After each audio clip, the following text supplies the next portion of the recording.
Hello everyone, I am Rashmi Prabha and welcome to our channel Combine CS the Extra Step. Now, today is 27th September and I hope आप आज ही इस video को ज़रूर देखें and ज़रूर मुझे comment section में आप अपना फीडबैक देना. बट फीडबैक क्या देना है? Just watch this complete video then provide me the feedback.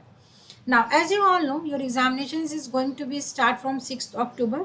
बहुत सारे लर्नर्स इसी चक्कर में हैं कि मैम एडमिट कार्ड आ गया, एडमिट कार्ड रिलीज हो गया.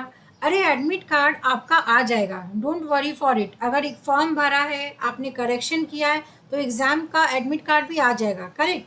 नाउ आई गेस कि कई ऐसे स्टूडेंट्स हैं जिन्होंने कहीं नेटिव प्लेस पे अपना वो डाला है, डेट इज़ द सेंटर, तो उनको बहुत क्यूरियसिटी है. बट बी काम, टुडे इज 27.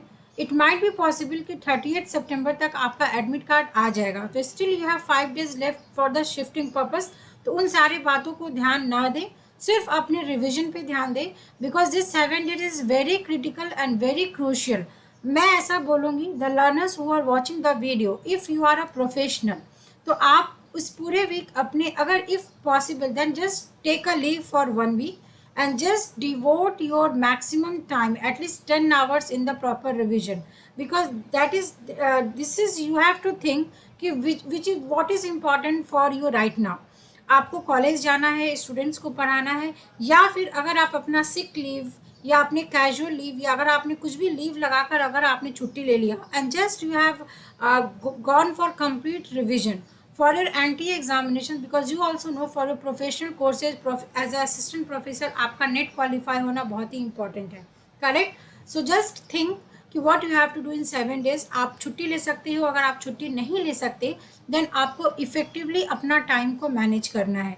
तो in this video I am going to share my personal experience कि how I am managing my time. I am taking classes in universities. I am taking the classes in computer institutes, and I am also taking the classes on YouTube. And still, I have so many tasks to do in my home also, है ना. तो out of 24 hours, you will not believe I am working for 20 hours. और उस 20 hours में मैं कुछ ना कुछ काम करती रहती हूँ for the net aspirants जो कहीं ना कहीं मेरे से related हैं. तो this is how I am working 20 hours. Then you can also go for the revision for at least 10 hours, है ना. तो कैसे टाइम निकालना है तो मैं आपको बताती हूँ. Please watch this video very carefully, otherwise आप इसको दोबारा ज़रूर सुन लेना. So today is 27, 28, 29 and 30. ये आपका सितंबर मंथ कंप्लीट हो जाएगा. Then you have 1, 2, 3, 4 and 5. ठीक है, 5 दिन है. 6 से आपका एग्जामिनेशन शुरू है, इसीलिए मैं 5th को यहाँ पे रिमूव कर दूँगी, बिकॉज 5th को कुछ नहीं करना है. तो अगर आप देखो यू हैव एग्जैक्टली 8 days. तो यस, आज का अगर मैं डेट को यहाँ से निकाल दूँ, बिकॉज टुडे इज 27 इटसेल्फ, तो आपके पास एग्जैक्टली 7 days बचता है ना. अब ये 7 days क्या करना है?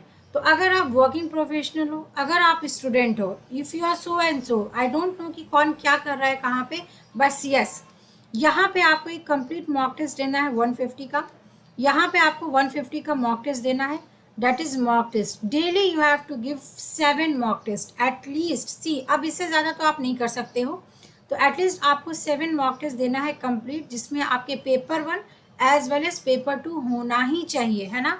सो डैट इन द एग्जामिनेशन, ये जो मैंने मॉक लिखा है, आपका टाइम मैनेजमेंट. सी, मेरे कई सारे खुद के भी ऐसे फ्रेंड्स हैं जिनके एग्जामिनेशंस कई बार नहीं क्वालिफाई हुआ है, because they are very good in their studies, but उन्होंने इफेक्टिवली टाइम को मैनेज नहीं किया है.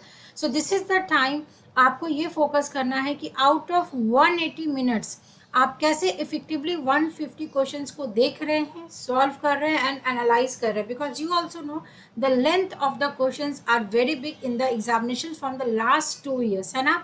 तो डेली मॉक टेस्ट सिटिंग लगाना है, डेट इज़ 3 आवर का आपको सिटिंग लगाना है. तो अब आप चेक कर लो कि आपको मॉर्निंग में टाइम मिलता है, आफ्टरनून में टाइम मिलता है, या फिर लेट नाइट टाइम मिलता है. What ever is your time period, आप उस टाइम पे लगाइए. But most probably the effective time is कि आपका एग्जामिनेशन होता है 10 to 1 PM, 11, 12, 1 PM, और या फिर सेकेंड सिटिंग की अगर मैं बात करूँ तो आपका 2 to 5 PM होगा. तो अगर आपके पास ये स्लॉट अवेलेबल हैं, तो द लर्नर्स जिनके पास ये स्लॉट अवेलेबल है, आपको इसी टाइम पे एक बंद रूम में बैठना है और मॉक टेस्ट लगाना है. ठीक है. और अगर आपके पास टाइम नहीं है तो yes, you can do early morning या फिर आप लेट नाइट करिए, एज पर योर कंफर्टेबल कि आपको टाइम कब मिलता है. So this was the first point. This was the second, ये आपका फर्स्ट पॉइंट हो गया। This is the second point कि आपको एक मॉक टेस्ट लगाना है। उसके बाद मॉक टेस्ट को एनालाइज करना बहुत ही इंपॉर्टेंट है कि स्टिल अगर आपके 7 डेज में भी जो आप मॉक टेस्ट लगा रहे हो, कौन से टॉपिक में आपके क्वेश्चंस रॉन्ग हो रहे हैं, उस क्वेश्चंस को सेम डे में आपको रिवाइज कर लेना है डेट टॉपिक को, ठीक है। उसके बाद आपको 1 साल का प्रीवियस ईयर क्वेश्चन लगाना है for paper 1 as well as paper 2, again very important. तो अल्टीमेटली आपका 2 हो गया, ठीक है।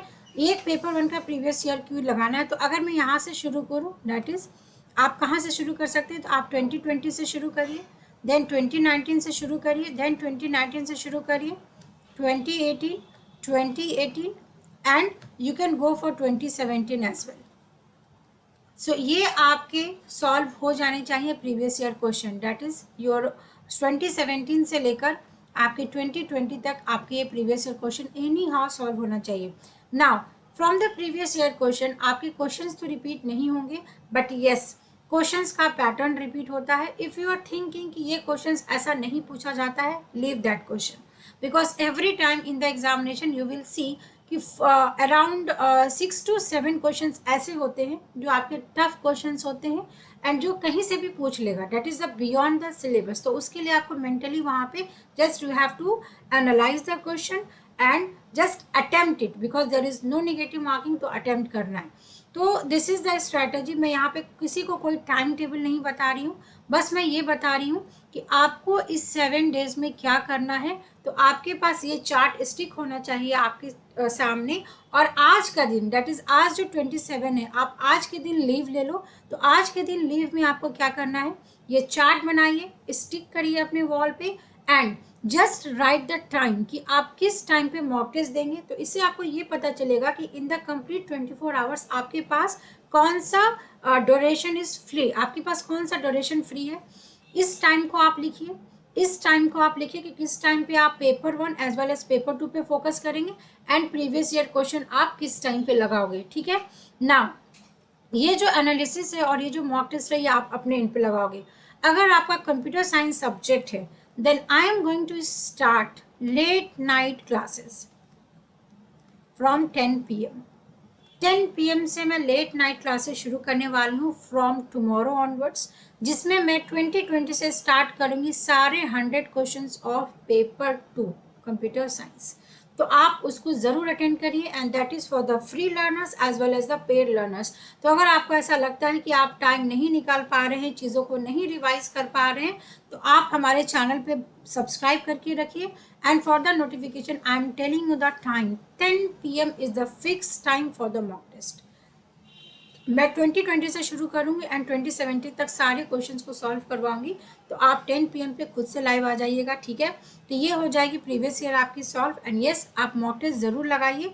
एंड जो आपको ऐसा लगता है कि डेली बेसिस पे आपके यहाँ पे 2 यूनिट आपके कवर हो जाना चाहिए, that is DBMS and software engineering, ऐसे आप बैलेंस करके चलो। एटलीस्ट 1.5 यूनिट डेली बेसिस पे आपने जो भी नोट्स बनाया है वो आपको सिर्फ नोट्स को देखना है और कुछ नहीं करना है, ठीक है। एंड वेरी इंपॉर्टेंट, जब आप पेपर 1 लगा रहे हो तो DI जो आपके मैथ्स की पोर्शन है, always focus on now numerical question, because numerical question ही ऐसे क्वेश्चन हैं जो आपको नेट और JRF क्रैक कराने में बहुत ही हेल्पफुल है।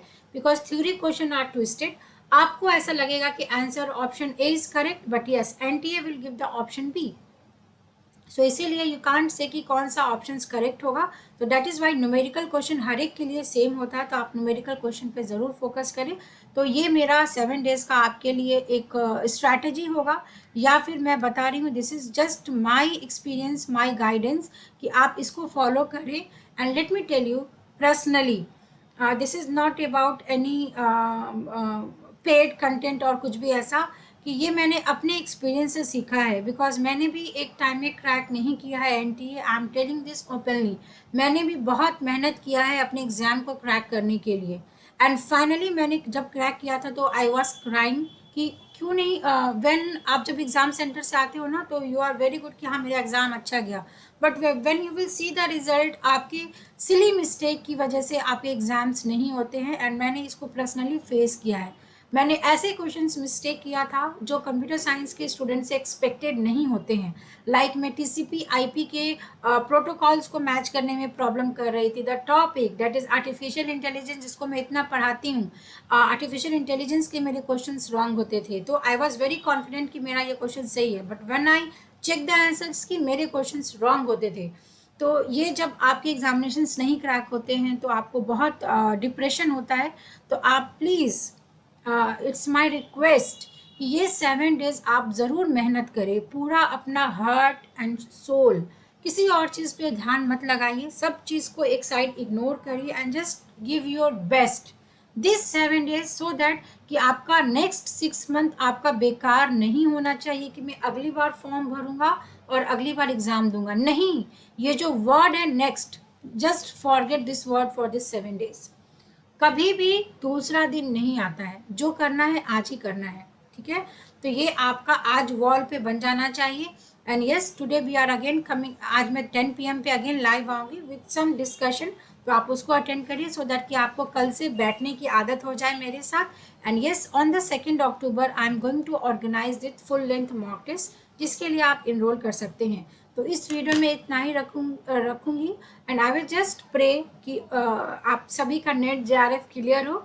आपका, अगर आप फ्री लर्नर्स भी हैं तो इस वीडियो को देखें, अपने फ्रेंड्स को भी शेयर करें एंड उनको भी बोले कि 10 PM पे लाइव आएँ, because I am going to discuss previous year question, because yes, previous year question is at the end moment बहुत इंपॉर्टेंट हो जाता है। You should see the pattern कि क्वेश्चंस किस तरीके से पूछे जाते हैं। तो चलिए, अगर वीडियो अच्छा लगे तो ज़रूर कमेंट सेक्शन में कुछ लिखिएगा कि आप इस स्ट्रैटेजी को फॉलो करना चाह रहे, नहीं करना चाह रहे, या फिर अगर आपका भी कोई स्ट्रैटेजी है, प्लान है, तो just stick with it and just revise the concept. Okay, take care everyone, bye bye.